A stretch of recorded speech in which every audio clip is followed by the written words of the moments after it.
Well, ladies and gentlemen, we are down to the final three options of the history series. You see, normally people spam the first option to win every poll, but this time instead of dogpiling onto the first option, you guys, well, you made a penis with the voting bars. I'll never know if this was intentional, but knowing you guys, it was intentional. So you're probably wondering, what is the reason for the title?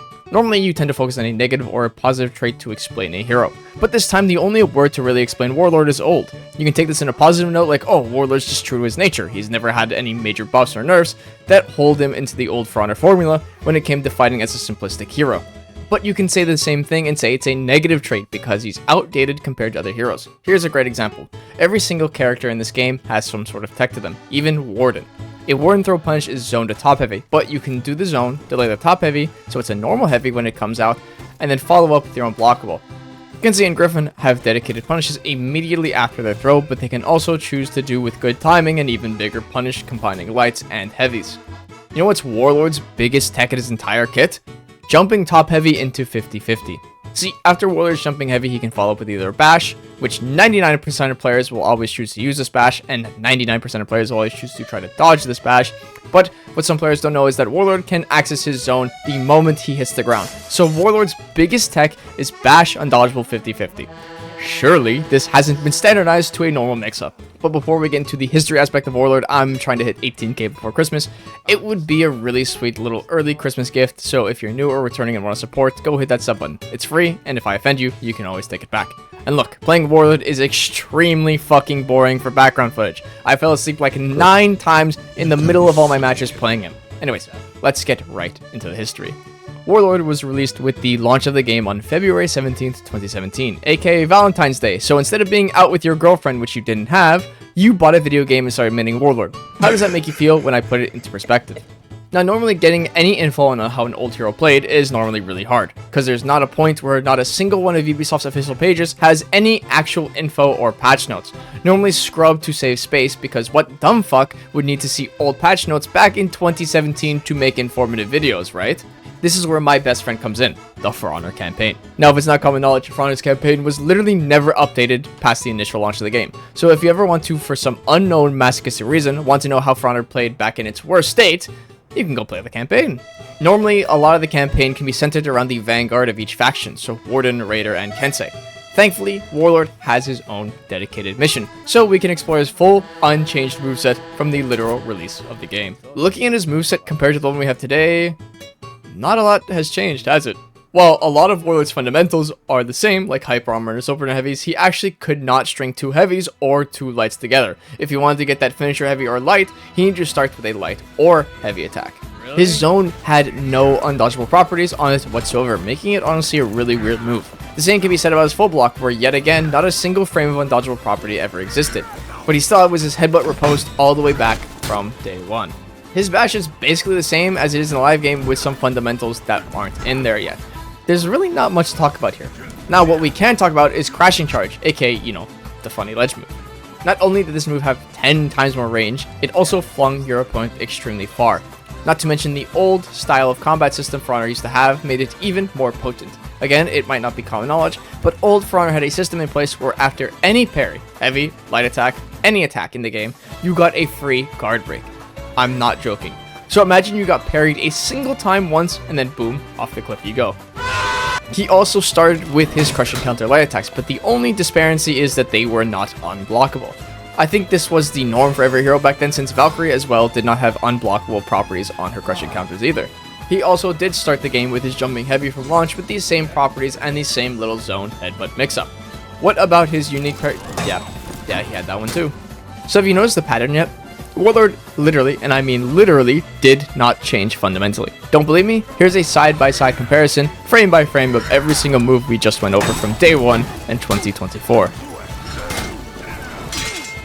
So if you were ever confused about the title of this video, this is what I meant. For Honor has fundamentally never changed Warlord. They've only added or nerfed to his fundamentals that already existed. So honestly, if you really want to play day 1 Warlord, just don't chain heavies together and lights together, and there you go. That's day 1 Warlord. So it begs the question, do we really need to go over the history of Warlord? I mean, it's summed up right here, right? Well, if there's one thing I love doing, it's padding the runtime. So, yes, we shall.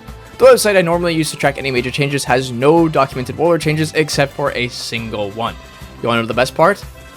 It doesn't list the fucking changes. So off to the hunt I went again on the internet. For page after page, it was just concept after concept after fucking concept. Not a single piece of patch note from Ubisoft's official page. So what's there to do?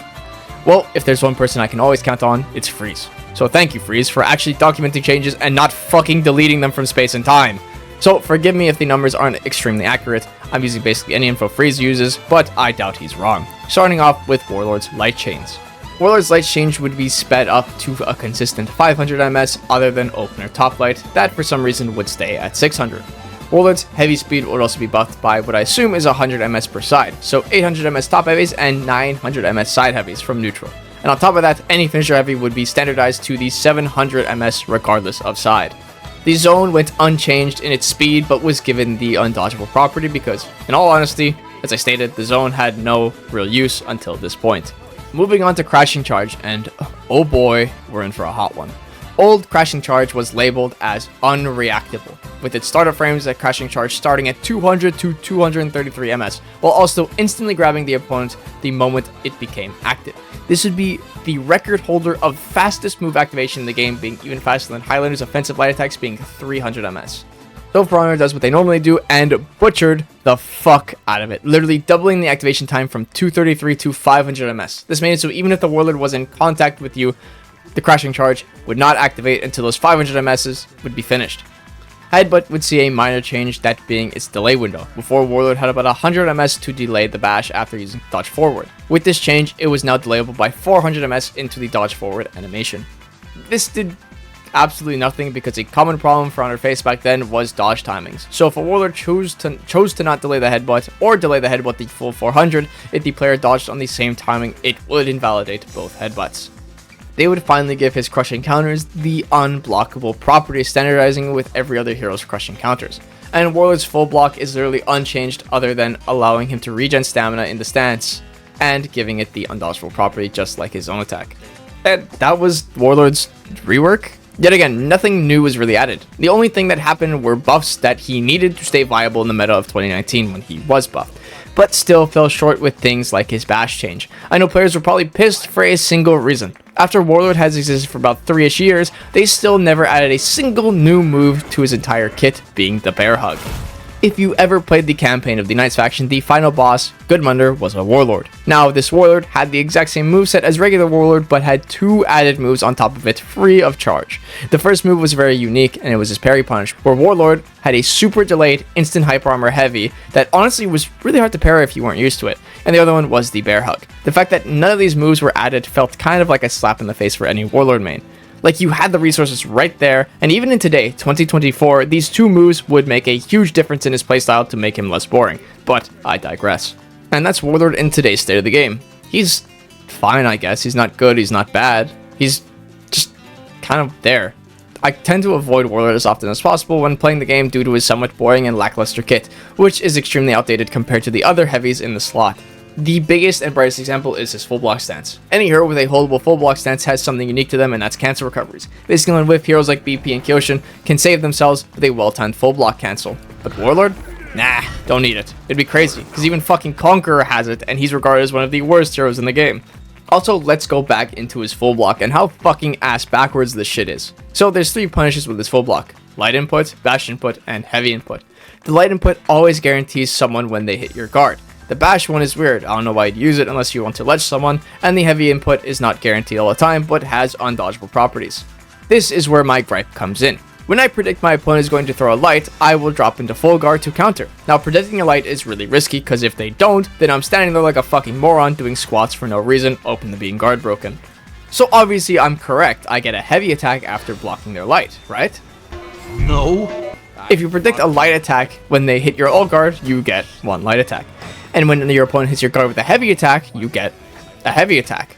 Does that not seem fucking ass backwards? Like, imagine if you got a heavy parry and got a confirmed heavy attack after. Another reason why people tend to stay away from Warlord, and it's not really Warlord's fault. If anything, I think all heroes should be more like Warlord. See, Warlord's penultimate move is his heavy finisher, just like a lot of heroes, let's say Warden, Orochi, and Pirate. But the thing is that these 3 heroes The word finisher heavy is more like a finisher suggestion, because every hero that I just listed has a chain on miss and chain on hit ability. With Warlord, if you ever throw your finisher, that's it. There you go. That's your finisher. You're finished. Your combo's done. Is this Warlord's fault?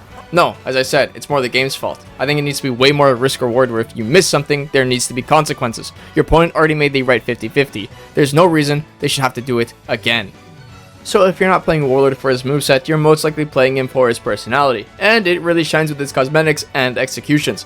Also, can I just say how the Vikings were completely robbed out of what would have been their hero skin? Saint 14 would have fit Warlord 10 times more than Lawbringer. I mean, for fuck's sake, his super Destiny 2 is Sentinel Shield, and this scene literally exists in lore.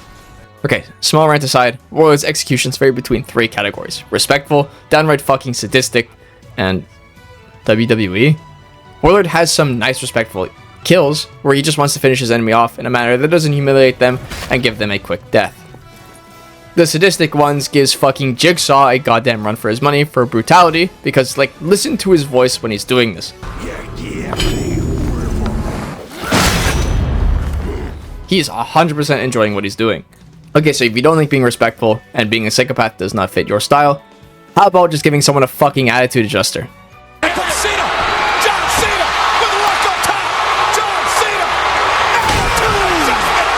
Let's talk about fashion, and Warlord, either I spark a war in the comments or everyone agrees that his fashion just kind of fucking sucks, man.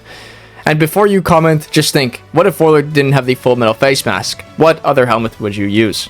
No, seriously, his cosmetics are bad. Like, I've never seen this bad before on a hero. Editor's note, the point I'm really trying to make here is the fact that with characters like, let's say, any of the Knights faction, you can just kind of slap on an armor set and black iron and call it a day. It doesn't look good, it doesn't look bad, it just looks fine. But with Warlord, you really have to try to make him look good or else he just won't look good at all. Anyways, that's it for Warlord. If you made it this far, I love you. I hope you guys have a great day, and Merry Christmas.